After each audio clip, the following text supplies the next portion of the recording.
Quero convidar as crianças então para que venham à frente.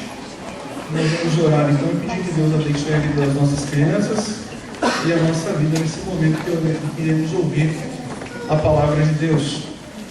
Então as crianças, por favor, que vão participar aí do nosso culto infantil, que venham à frente.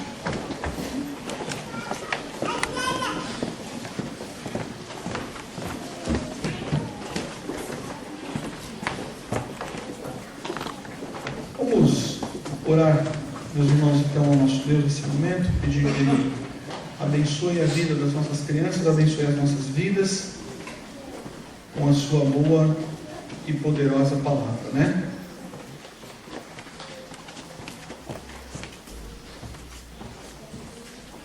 Que bom, temos várias crianças, né? Que bom. Pronto, estão aí, todas aí. Senhor, te louvamos pela vida dessas crianças que alegram o nosso coração. Te agradecemos, Pai, pelo dom da vida. Te agradecemos, Pai, porque esses filhos, eles pertencem a Ti em primeiro lugar, e que sejam eles, Pai, cuidados, protegidos, amparados pela Tua boa mão, que recebam eles nesta noite a Tua palavra, que sejam eles também tocados pelo poder da Tua palavra, e que esses filhos, Pai, jamais se desviem dos Teus caminhos, que eles cresçam, Pai, na casa de oração, aprendam a amar o Senhor acima de todas as coisas, bem como a Tua palavra. Abençoe, Pai, todo o Teu povo nesta noite, que os nossos corações saiam edificados e desafiados a fazer a Tua vontade. É o que lhe pedimos em nome de Jesus. Amém. Amém. Abra a palavra de Deus na carta de Paulo aos Romanos, capítulo 12, tá bom? Carta do apóstolo Paulo aos Romanos, capítulo 12.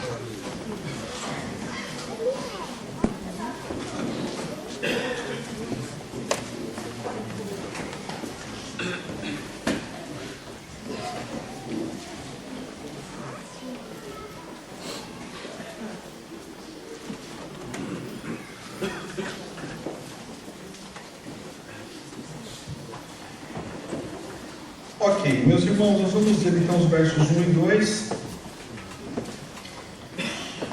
que diz assim, Romanos capítulo 12, versículos 1 e 2. Rogo-vos, pois, irmãos, pelas misericórdias de Deus, que apresenteis o vosso corpo por sacrifício vivo, santo e agradável a Deus, que é o vosso culto racional, e não vos conformeis com este século, mas transformai-vos pela renovação da vossa mente, para que experimenteis qual seja a boa, agradável e perfeita vontade de Deus. Essa é uma daquelas passagens bem conhecidas da Escritura, e que com certeza sempre que lemos, traz uma renovação ao nosso coração. Antes de entrarmos propriamente no texto, meus irmãos, nós precisamos entender que a carta de Paulo aos Romanos, ela está dividida em dois grandes blocos. Capítulo 1 até o capítulo de número 11 e depois capítulo 12 até o capítulo de número 16. O que Paulo fala dos capítulos 1 a 11? Ele fala sobre o poder do Evangelho.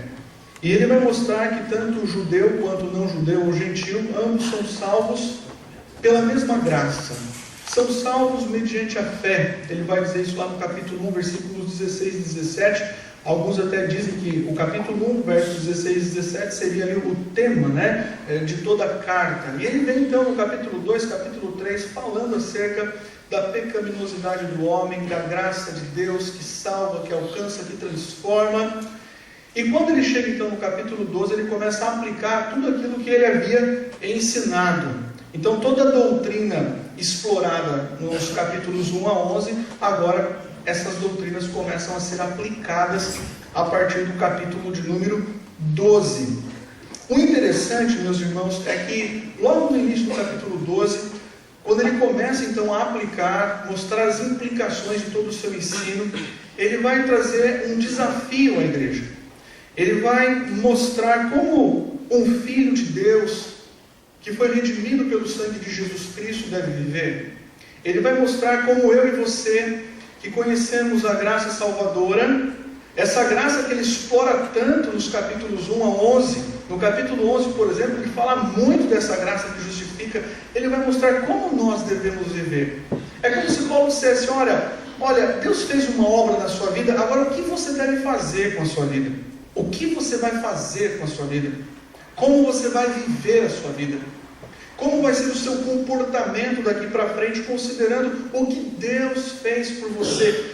É isso que ele vai explorar aqui no capítulo 12, versículos de número 1 e 2. O que você deve fazer com a sua vida, né? E aqui tem uma frase que diz ali, ofereça a sua vida como um sacrifício agradável a Deus. O que eu faço com a minha vida, pastor? Pegue a sua vida e ofereça a sua vida como um sacrifício agradável a Deus.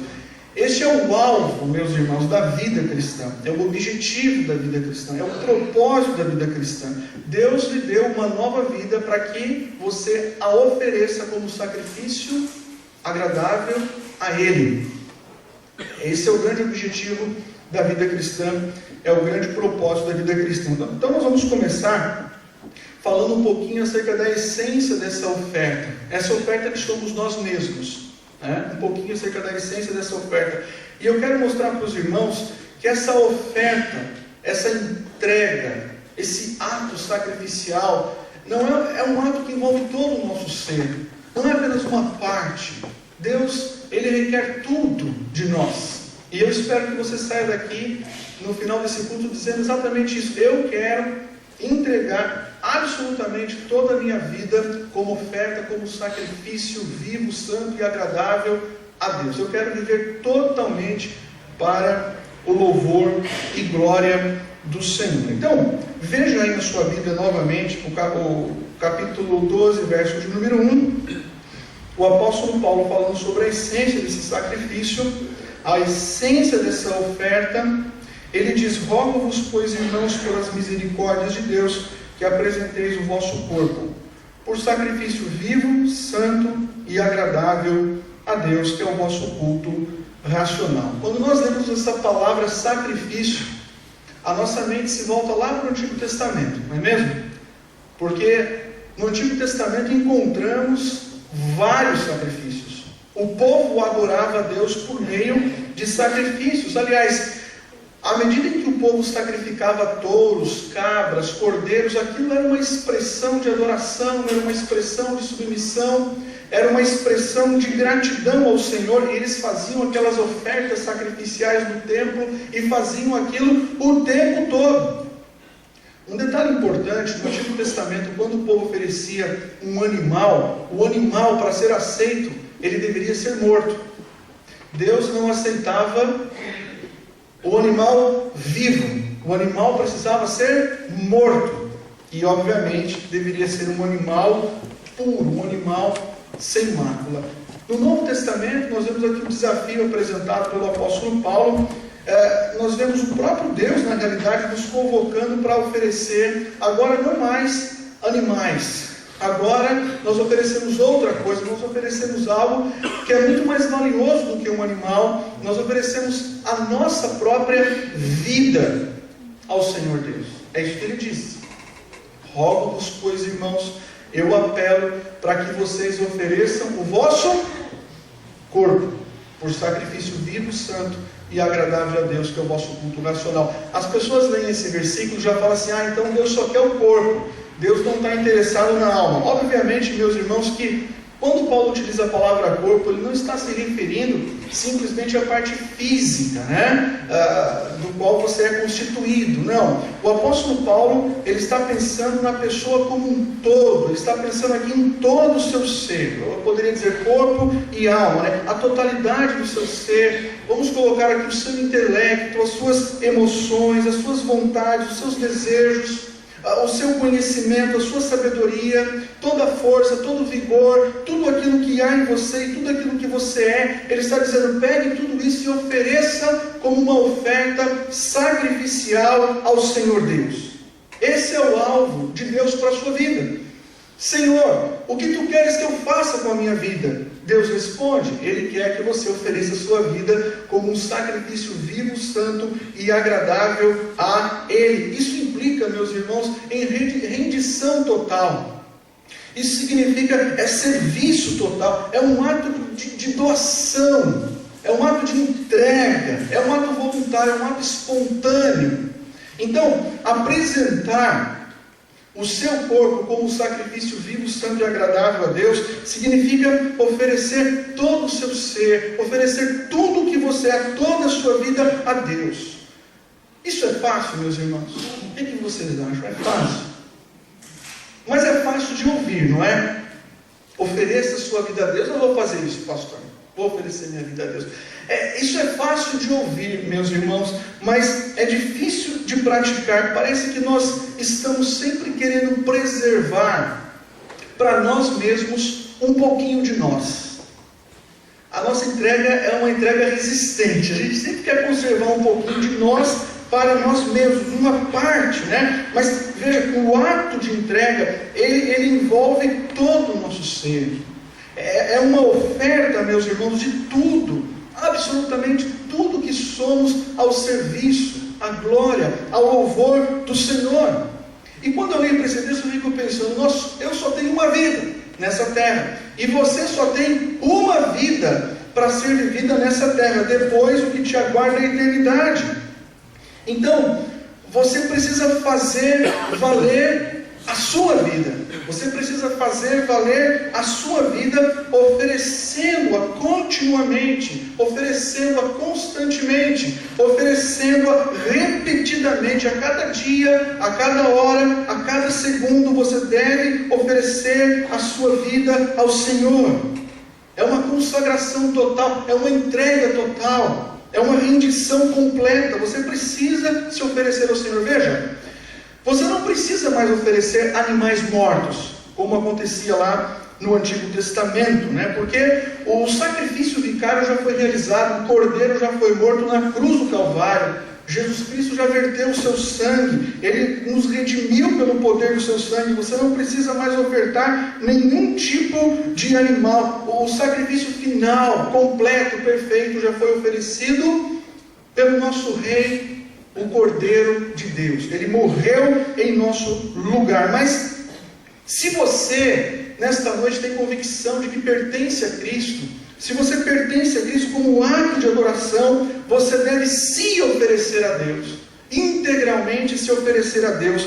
Pense aí nos seus dons, né? Nos talentos. Seja dons, seja talentos, meus irmãos, os recursos, o corpo, a alma, a integralidade do seu ser, tudo o que você tem, tudo o que você é, foi feito por Ele e para Ele, e tudo deve ser devolvido para Ele. Qual é o alvo de Deus para a sua vida? Deus quer que você se entregue completamente a Ele, ao seu serviço, à sua honra, à sua glória. Aí você pergunta, pastor, mas qual é a essência desse sacrifício, né? Ele diz aí no texto, ele fala assim: rogo-vos, pois, pelas misericórdias de Deus, que apresenteis o vosso corpo, em primeiro lugar, ele diz, por sacrifício o quê? Por sacrifício vivo. O sacrifício, meus irmãos, que nós oferecemos a Deus, é um sacrifício vivo, primeiramente porque ele procede de um coração que foi vivificado pelo poder do Espírito Santo. É o Senhor Jesus Cristo habitando no seu coração, é o Senhor Jesus Cristo habitando em nós, Ele que faz com que a nossa entrega seja um sacrifício vivo para a glória de Deus. Então preste atenção, o Senhor Deus, o Todo-Poderoso Deus, nesta noite, Ele está te chamando por meio da sua palavra. E Ele está te chamando para que você tome uma atitude e ofereça a sua vida a Ele. Ele quer que você ofereça a sua vida a Ele, não para ser queimada, como eram queimados os animais lá no Antigo Testamento em holocausto, não, mas Ele quer que você ofereça a sua vida a Ele para que a sua vida seja utilizada com toda a vitalidade, com toda a força, com toda a sabedoria, no serviço e na adoração do seu glorioso e santo nome. É mais ou menos assim, você pode ser sacrificado e consagrado sem derramamento de sangue, porque o derramamento de sangue já aconteceu. E é por isso que Paulo diz: ofereça o teu corpo, ofereça a tua vida como sacrifício, o quê? Vivo. Em segundo lugar, olha o que ele diz ali: ofereça a sua vida como sacrifício vivo. E qual a segunda palavra que ele utiliza aí? Santo. Pegue a sua vida e ofereça a Deus como um sacrifício vivo. Em segundo lugar, como um sacrifício santo. Meus irmãos, nós precisamos sim santificar e consagrar a nossa vida pelo poder do Espírito Santo, pela leitura e meditação na palavra de Deus e por uma busca constante do Senhor em nossa vida de oração. E essa devoção a Deus, essa busca pela graça e misericórdia do Senhor resultará neste sacrifício santo, ou seja, resultará nesse serviço de adoração e louvor. E o texto até diz que isso é agradável a Deus. Essa devoção ela é essencial para nós. Pensa aí, você tem oferecido a sua vida como um sacrifício vivo, santo e agradável a Deus? Oferecer-se a Deus, meus irmãos, como um sacrifício santo significa que com retidão de coração, com pureza nos seus lábios, com aquela mais sincera motivação, você decide separar o melhor, seja o tempo, os dons, o talento ou até mesmo os recursos. Você oferece o melhor, e você oferece o melhor a Deus como ato de adoração, como ato de gratidão. O apóstolo Paulo, ele diz que esse sacrifício deve ser vivo, santo, e ele finaliza dizendo: e agradável a Deus. Esse ponto é interessante, por quê? Porque no Antigo Testamento, nem todo sacrifício, meus irmãos, era agradável a Deus. Vocês concordam comigo? Por exemplo, em Gênesis, capítulo de número 4, diz que Abel e Caim ofereceram ofertas ao Senhor. E o texto diz assim, Gênesis capítulo 4, versículo de número 4: agradou-se o Senhor de Abel e de sua oferta, ao passo que de Caim e de sua oferta não se agradou. É muito comum, meus irmãos, nós negligenciarmos o tipo de sacrifício que Deus requer de nós. De repente nós fazemos pouco caso, não nos preocupamos muito com isso. E algumas pessoas até pensam assim: ah não, Deus aceita qualquer coisa, Deus aceita qualquer tipo de louvor, qualquer tipo de adoração, tudo é agradável a Ele. Mas veja, não é bem assim. As coisas não são bem assim, meus irmãos. Deus, Ele exige que nós, seus filhos, ofereçamos a nós mesmos de um modo aceitável, de um modo agradável a Ele. E quando eu olho essa passagem, agradável a Deus, eu fico pensando: o que é agradável a Deus? Senão um coração humilde, um coração arrependido, um coração quebrantado, um coração que se aproxima dele com sinceridade, com verdade, um coração que deseja a santidade. Isso Deus se agrada disso. Aliás, se você ler o Salmo 51, está escrito lá: sacrifícios agradáveis a Deus. O que são? São o espírito quebrantado, com coração compungido e contrito. Esse o Senhor não despreza. É isso que Paulo está dizendo. E por fim, meus irmãos, Paulo finaliza dizendo assim: esse sacrifício vivo, santo, que agrada a Deus, ele fala, é o nosso culto racional. E essa palavra culto é interessante aqui nesse texto, porque todos os domingos nós nos reunimos aqui, para louvarmos o Senhor. Nós estamos aqui cultuando a Deus, é o serviço de culto, é o serviço de adoração. E neste local, nós então cultuamos a Deus, apresentamos a Deus nesse sentido, um culto solene, racional, um culto, vamos colocar assim, razoável, um culto que tem começo e meio e fim, um culto que tem sentido. Nós prestamos a Deus, de fato, meus irmãos, um culto nesse sentido, um culto lógico, mas é um culto, meus irmãos, que envolve a nossa mente, o nosso intelecto, mas é um culto que também envolve as nossas emoções e os nossos sentimentos. É um culto que prestamos a Deus com tudo que somos.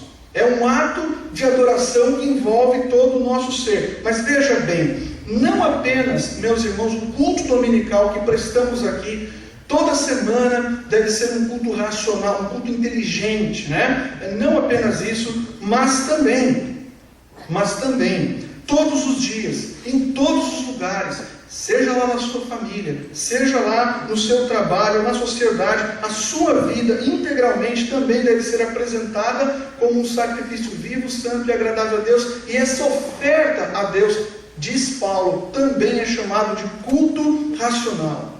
Essa entrega, meus irmãos, diária, que envolve todo o nosso ser, é também o nosso culto racional. Eu diria o nosso culto razoável, né? É o nosso culto razoável. Ele não é algo irracional, faz sentido. E quando eu vejo essa palavra racional, e alguns comentaristas dizem isso, é que não faz sentido um filho redimido, restaurado, transformado diante da misericórdia e graça de Deus. Não, seria uma irracionalidade, seria uma completa falta de inteligência ele não adorar a Deus.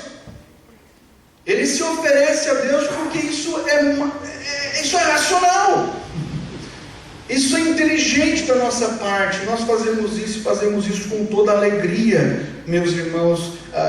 Não faria sentido você não se entregar como um sacrifício de louvor para servir um Deus tão bom, tão gracioso, tão misericordioso, que te salvou em Cristo. E é isso que Paulo está dizendo. Ele está dizendo: pegue a sua vida e ofereça ela a Deus como um sacrifício vivo, santo e agradável a Ele. E esse será um culto racional. Isso fará todo sentido para um verdadeiro filho de Deus. Mas ele continua, e ele vai mostrar então, meus irmãos, qual é a motivação para ofertarmos a nossa vida como um sacrifício vivo, santo e agradável a Deus. Volte aí para o versículo de número 1, novamente, e eu quero falar sobre a motivação para esse sacrifício, né? Pastor, por que eu devo tomar essa atitude na minha vida? Por que eu devo pegar a minha vida e ofertá-la, consagrá-la, entregá-la e viver totalmente para a honra, glória e louvor do Senhor? Por que eu devo fazer isso?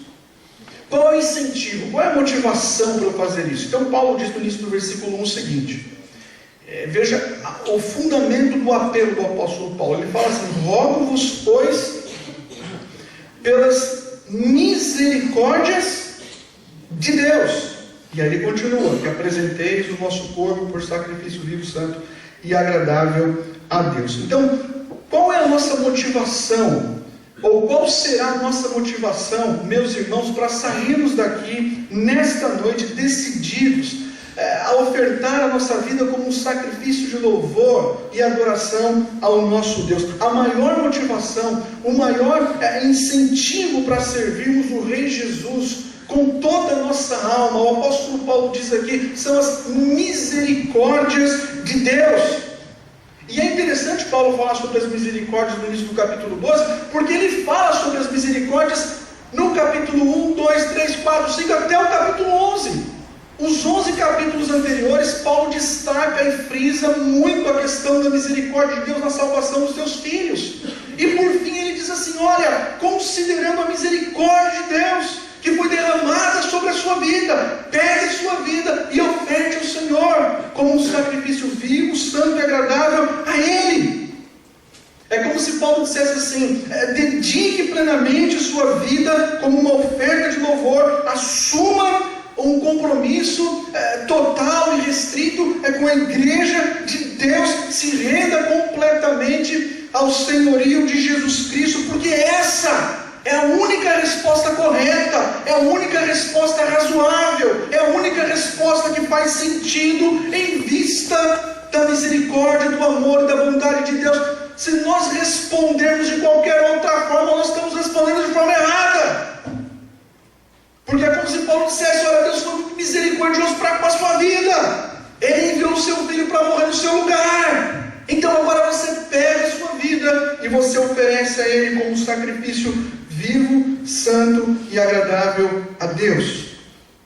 Como eu coloquei, nos primeiros 11 capítulos, Paulo frisa, ele fala da misericórdia do Senhor. Ele vai dizer que nós éramos escravos dos nossos pecados, mas Deus nos libertou. Ele vai dizer que nós caminhávamos para a morte, mas agora nós caminhamos para a vida. Ele vai dizer que o Senhor Deus, por graça, abriu um novo e vivo caminho, o caminho do livramento. Ele nos resgatou. E ele fala muito, meus irmãos, dessa misericórdia, e a melhor forma de demonstrarmos a nossa gratidão a um Deus tão misericordioso, a melhor forma é nós pegarmos a nossa vida, meus irmãos, tudo o que somos, nós pegarmos a nossa vida e de forma útil, integral, voluntária, espontânea, oferecemos a nossa vida para a honra, glória e louvor do Senhor. As misericórdias do Senhor é a nossa grande motivação. E você não pode ficar indiferente. Você não pode ficar assim apático, ou cruzar os seus braços diante de tamanha misericórdia. O Senhor Deus conhece a sua vida. E Ele conhece as suas fragilidades, e Ele conhece os seus temores. O Senhor Deus, Ele conhece as suas angústias, Ele sabe muito bem quem você é, Ele sabe quais são as suas limitações, mas pela misericórdia e graça que flui dEle, Ele não só te alcança, mas Ele também te capacita para a missão. Ele te encoraja para que você ofereça a sua vida como oferta. Aqui está a minha vida, Senhor. Eis-me aqui, como disse Isaías, envia-me a mim. Aqui está a minha vida. O que o Senhor quer da minha vida? Eu estou aqui, eu quero ver para a tua glória. Pois bem, qual é o alvo? O alvo é esse: ofereça a sua vida como sacrifício, como uma oferta ao Senhor. Qual é a motivação? As misericórdias de Deus. Deus tem sido misericordioso. Qual é o meio? Veja que interessante, meus irmãos. Olha o versículo de número 2 agora. Qual é a melhor forma de fazer esse sacrifício? Ou esse sacrifício, ele implica no quê? Quando você fala assim, agora eu vou pegar minha vida e vou fazer uma coisa útil para a glória do Senhor, isso implica no quê? Então veja o que Paulo diz aí, como se faz isso, Ele fala em primeiro lugar sobre o inconformismo com este mundo. Aí no versículo 2, depois sobre a transformação. Então ele começa o versículo 2 dizendo o seguinte: e não vos conformeis com este século. É como se Paulo dissesse o seguinte: à medida em que você oferece a sua vida como sacrifício vivo, santo e agradável a Deus, isso vai resultar numa desconformidade com o mundo. Isso vai criar uma resistência em relação a este século. Meus irmãos, nós hoje, aqui em Itajaí, e também como aqueles cristãos, na época do apóstolo Paulo, porque ele escreveu a igreja de Roma, ele escreveu a judeus e gentios que se converteram ao cristianismo, e nós sabemos que a Roma daquela época, nós ouvimos já muito sobre isso, o que havia de imoralidade, o que havia de impureza. Boa parte dos imperadores, os irmãos sabem, eram homossexuais. Era um antro de pecado, Roma. Então nós, como os cristãos daquela época, vivemos numa sociedade semelhante. Nós vivemos uma sociedade, meus irmãos, imoral. Nós vivemos numa sociedade mundana, depravada. Nós vivemos numa sociedade corrompida em seus valores. Até mesmo o que nós temos visto aí, o chamado jeitinho brasileiro, que eu não gosto dessa expressão, mas ela é muito utilizada, o jeitinho brasileiro, que é utilizado para resolver as coisas burlando a lei, de uma forma assim pecaminosa, contrária à palavra de Deus. Veja, esse mundo, meus irmãos, de pecado, este século de pecado, esta era de pecado, é como uma forma, sabe? É como uma forma. E essa forma, ela vai te espremendo, ela vai te pressionando. E Paulo está dizendo o seguinte: você não pode ser formatado na forma do mundo. Você não pode ser conformado à forma deste mundo. Por quê? Porque a sua forma não é o mundo. A sua forma é o caráter de Cristo. Não podemos nos conformar. Paulo diz: não vos conformeis com este século. Quais são as formas deste século? Tem muitas. Nós poderíamos dizer que, por exemplo, o entretenimento, a diversão e o conforto são formas que o mundo apresenta, não são formas necessariamente pecaminosas, nós sabemos disso, mas há muitos cristãos perdidos, por quê? Porque gastam em demasia tempo e energia apenas com lazer e se esquecem de Deus e abandonam a relação com Deus. Aliás, o tempo para o Senhor Deus é revertido em lazer, entretenimento e muito conforto. Isso não está correto. O mundo pensa assim, nós não pensamos assim. Veja a questão do sexo, por exemplo, o sexo fácil, a questão da pornografia, essas formas pecaminosas vão exercendo pressão sobre a vida de muitos cristãos que acabam cedendo. Aliás, Paulo conta a história de um que amou o presente século, né? E caiu fora. E neste ponto, eu não posso deixar de alertar os jovens e os adolescentes. Vocês jovens e adolescentes aí, vocês precisam estar espiritualmente preparados, espiritualmente arraigados realmente, enraizados na fé, porque as pressões são muitas. As pressões do colégio, as pressões na faculdade, as pressões no trabalho.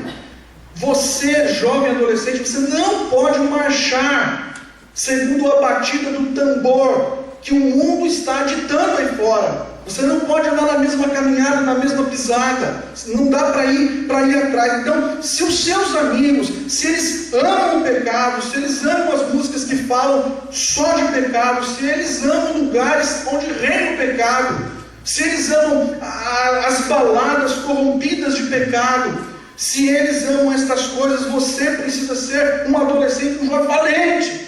Tem que ser alguém corajoso, destemido. Teu alvo é Cristo. A tua forma é Cristo. O projeto de Deus para a sua vida é o Senhor Jesus Cristo. Ele é o padrão. Deus quer te conformar mais e mais a Cristo. Mas à medida em que você é conformado mais e mais a Ele, você vai insistir, você vai enfrentar mais e mais resistência no mundo, pressão, muitas vezes perseguição, retaliação, preconceito, desprezo. Mas isso faz parte do processo. E é por isso que Paulo diz: não vos conformeis com este século. Meus irmãos, nós somos cristãos, não somos camaleão, né? Porque o camaleão, ele toma ali a forma daquilo que ele está por perto. Não, você não assume a forma daquilo que te cerca.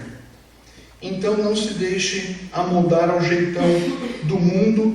Não busque também a aprovação do mundo. Como disse o próprio apóstolo João: não ameis o mundo, nem as coisas que há no mundo. Se alguém amar o mundo, o amor do Pai, porque tudo que há no mundo, vocês se lembram do texto?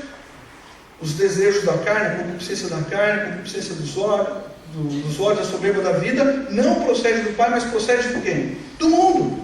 Pastor, por que eu não posso me conformar com o mundo? Simples, porque o mundo passa, bem como esses desejos. Mas aquele que faz a vontade do Senhor permanece para sempre. Eu fico às vezes pensando, meus irmãos, na forma como o mundo age, né? Uma das formas, né, utilizadas pelo mundo é o secularismo. E eu tenho visto muitas pessoas falando de religião, mas essas pessoas não estão preocupadas com a eternidade. Essas pessoas elas não valorizam a eternidade. O que vale realmente é o aqui e agora. A vida após a morte, isso daí é uma outra história, né? Isso não me interessa, isso não me importa. O tempo presente é o que me importa. E já perceberam que essa é a propaganda deste mundo? É isso que o século presente, essa é a grande propaganda. Experimente agora. Você tem que curtir a vida agora. É o hedonismo realmente, aquele hedonismo pecaminoso, é a busca do prazer a qualquer custo. Esse não é, meus irmãos, o padrão bíblico. Essa ideia: resolva o teu problema agora, se satisfaça agora, isso gera frustração, isso gera angústia, isso gera morte. Esse não é o padrão de Deus. Nós devemos viver a nossa vida e tomar assim todas as nossas decisões à luz da eternidade. À luz da eternidade. Por isso que Paulo diz: você oferta a sua vida a Deus e você, como implicação disso, você não se amolda a este mundo. E em segundo lugar, ele diz assim: mas, olha o contraste, Ao invés de entrar na forma do mundo e tomar a forma do mundo, ele diz assim: mas transformai-vos pela renovação da vossa mente. E essa palavra transformação, ela é muito interessante, porque ela era utilizada para descrever aquela transição, sabe, da lagarta para a borboleta. Aquele processo de transformação em que a lagarta, ela passa por sofre aquele processo, né, e ela se transforma numa borboleta. Então é uma transformação radical. É a mesma palavra, é o mesmo tipo de transformação, de transição. Meus irmãos, isso significa que a transformação que Deus está propondo para a sua vida não é uma transformação superficial, não é uma transformação barata, é uma transformação, meus irmãos, radical, é uma transformação necessária. O que Paulo está dizendo é que Deus irá transformá-la internamente. Mas Ele transforma internamente de forma que isso se revela externamente. Não é uma transformação instantânea, mágica, como uma espécie de segunda bênção, não. Mas é uma transformação contínua, progressiva, do seu coração. E essa transformação, diz Paulo, é uma obra de Deus. Porém você coopera, você é responsável, você utiliza os recursos da graça nesse processo de transformação. Essa transformação, diz o apóstolo Paulo, ela ocorre por meio da renovação da nossa mente. Essa palavra, meus irmãos, é muito bonita, porque se você, nesta noite, realmente deseja uma vida transformada, fala: pastor, eu quero ter uma vida transformada, eu quero viver para a glória do Senhor. Se você não tem esse desejo, eu vou orar para que Deus coloque esse desejo no teu coração. Se você deseja realmente ter uma vida transformada, em primeiro lugar, os seus pensamentos precisam ser transformados. Como são os seus pensamentos? Eles são espirituais ou eles são carnais? Se você já passou por um processo de arrependimento, se você já crê realmente em Jesus como seu único e suficiente Salvador, se Deus já começou um processo de mudança na sua vida, então os seus pensamentos já são diferentes dos pensamentos do homem que está cego ainda e caído. Seus pensamentos são diferentes. Mas esse processo, meus irmãos, de transformação, ele não começa e termina na conversão, na obra que Deus opera no seu coração. Esse processo de transformação, ele se inicia na sua conversão, mas gradativamente, à medida em que você vai lendo, meditando, refletindo sobre a palavra de Deus. Essa palavra, ela vai entrando em sua mente e ela vai descendo para a sua alma, para o seu coração, e do seu coração ela vai transformando a sua vida. Não se conformem com este século, mas sejam transformados pela renovação da vossa mente. Isso é muito simples. Se o mundo controla a sua mente, com ideias, valores, princípios e assim por diante, você será conformado ao mundo. Mas se Deus controla a sua mente, os seus pensamentos, diz Paulo, você será transformado.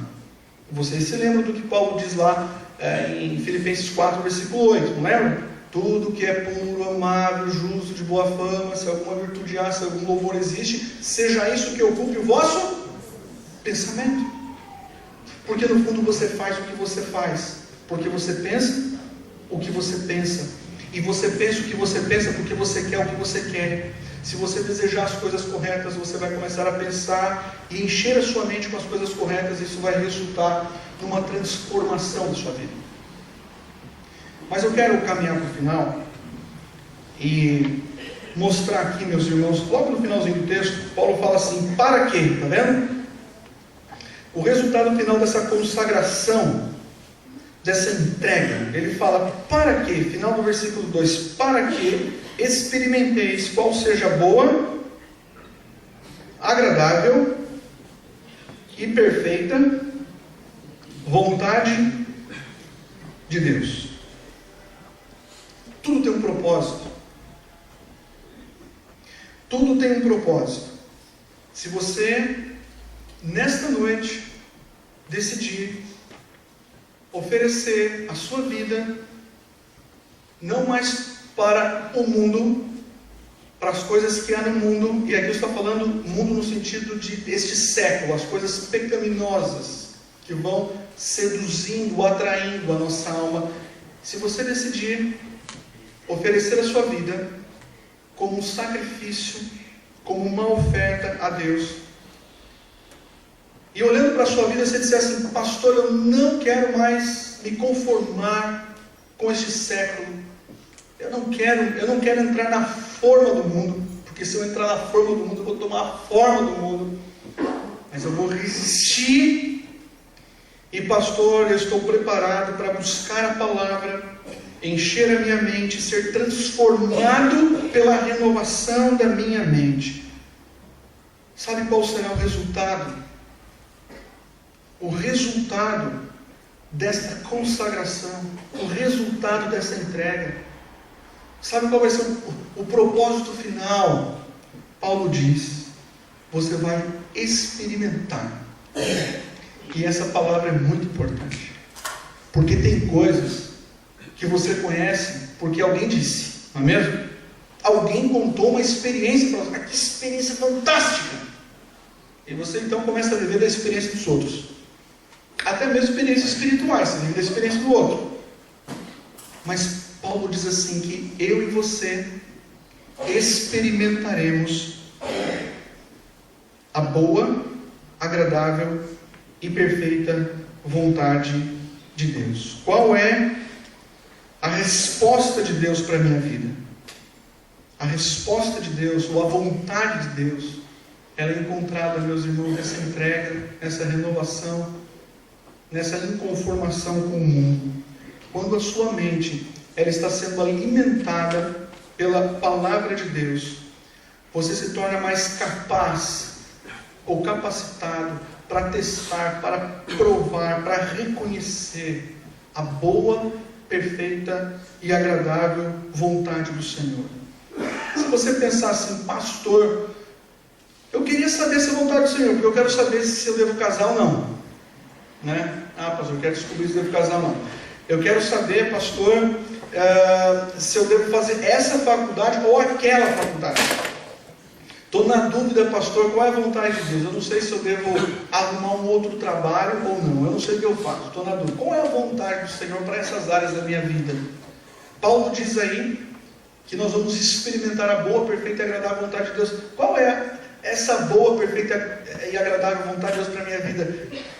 O que Deus quer da minha vida nessas áreas? Eu diria que essas áreas, meus irmãos, elas se tornam secundárias.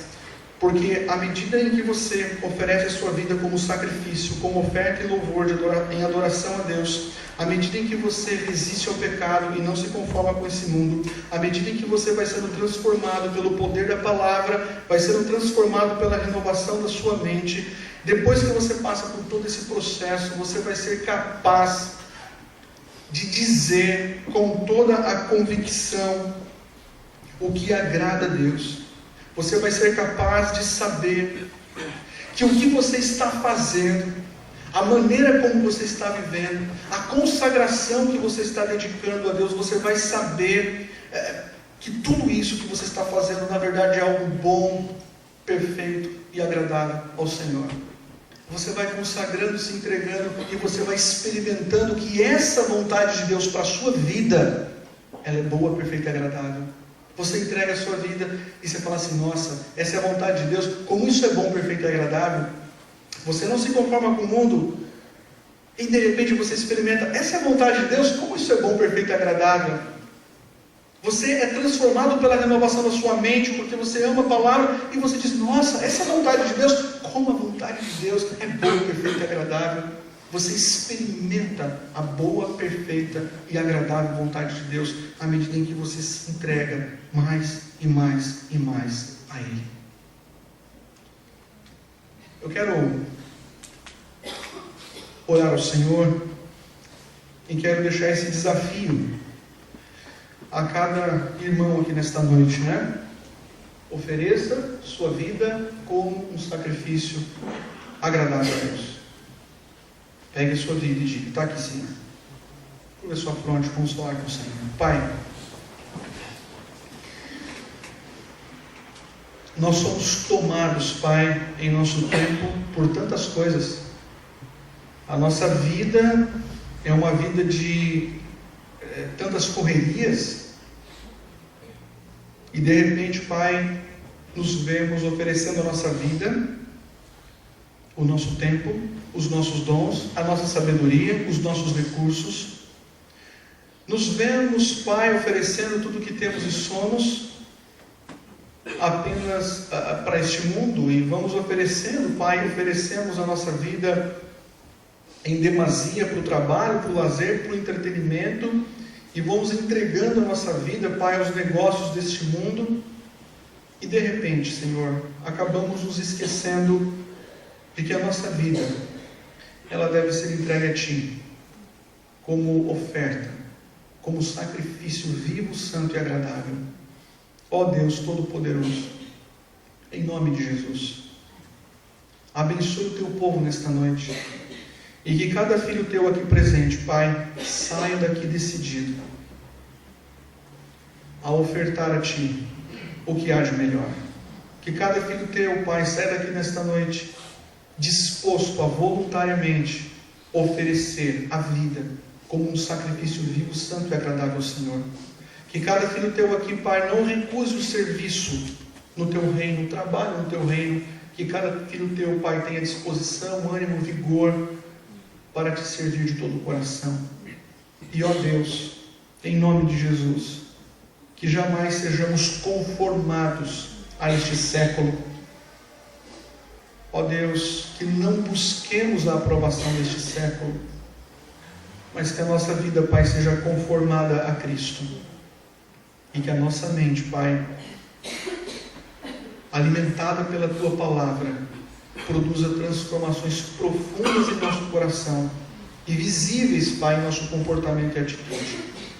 Abençoe o Teu povo, abençoe a Tua igreja. E também, Pai, pedimos que o Senhor agora nos abençoe no momento em que iremos participar do pão e do vinho. Ó Deus, Te agradecemos porque o maior e perfeito sacrifício já foi realizado na cruz do Calvário. E por meio de Cristo, Pai, nós nos achegamos a Ti e rogamos que o Senhor assim prepare o nosso coração para que dignamente comemos do pão e tomamos do cálice. Que esta seja, Pai, mais um ato de consagração entregue, um ato de renovação da nossa parte, Pai, que com toda a fé e confiança, rememorando o sacrifício de Cristo, Pai, aceitemos esse desafio que é viver a Tua palavra. É a nossa oração, em nome de Jesus, amém. Irmãos,